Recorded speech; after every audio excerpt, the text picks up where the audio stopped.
For more on this, we're going to bring in now Jeff Mason. He's Reuters White House correspondent. Jeff, good to see you. Good to see you, Arthur. Thank you. So what does Mr. Zinke's departure mean for the president's plan for the country's environmental blueprint?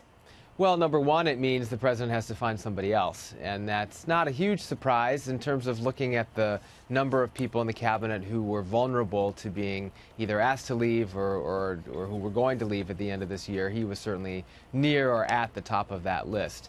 But that said, as you've seen at the EPA, despite the departure of the president's original EPA administrator, his policies have continued, and that will no doubt happen at the Interior Department as well. But Zinke was a real proponent of his policies. He certainly was. He certainly was. But I'm sure that President Trump will find somebody who is also a proponent of those policies to take his place.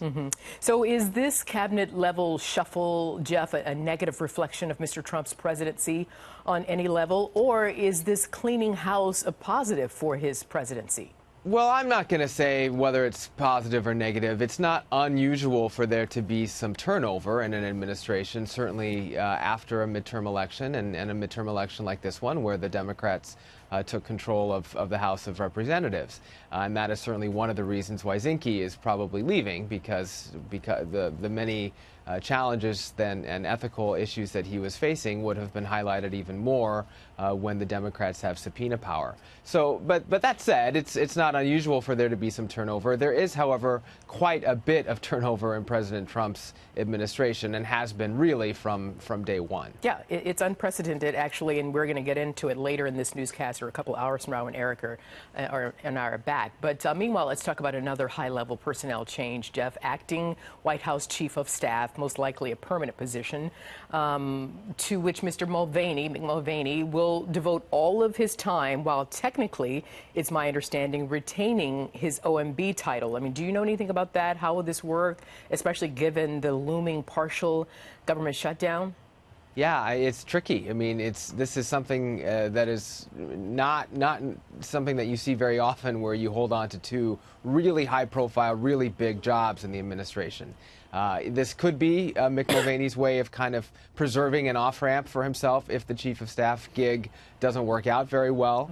It is also, I mean, I think it's worth mentioning, there's a natural sort of there's a natural connection there between being chief of staff and being OMB director, because you work with all of the cabinet agencies. You work with the heads of those cabinets about their budgets. Right, but I mean, maintaining both positions is going to be a tricky job. Yeah. A very tricky job. All right. So meanwhile, of course, as you know, Jeff, the White House Chief of Staff does not require a Senate confirmation. However, considering that confirmation processes for any new cabinet members poised to be contentious, that coupled with the ongoing Mueller probe and investigations by the Southern District of New York, I mean, what's the impact on President Trump's success on the job, as well as his campaign to keep the position?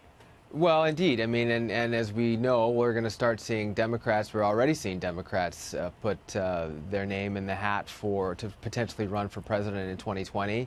We'll see next year, perhaps, if President Trump has a primary challenger. So he'll be looking at, trying to govern, trying to show the American people and his supporters in particular that he's building on or producing the promises that he made as a candidate in 2016, while dealing with all of these other things, the shakeup in his cabinet, with the Mueller investigation, with Democrats being in charge in the House. So it's a lot to juggle. According to your reporting, your sources, what's the mood at the White House, President Trump's behind-the-scenes disposition?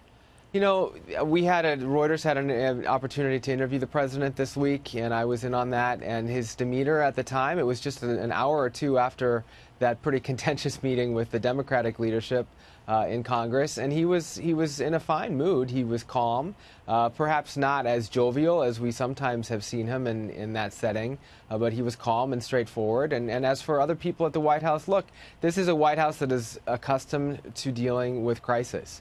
They've had to deal with it really from the very beginning.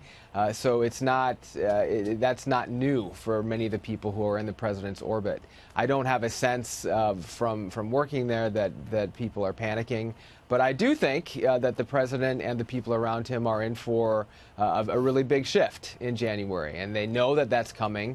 But it'll be interesting to see how they react when it really is the new reality in Washington of divided government. Okay, we will leave it there. Jeff Mason, White House correspondent for Reuters. Thank you.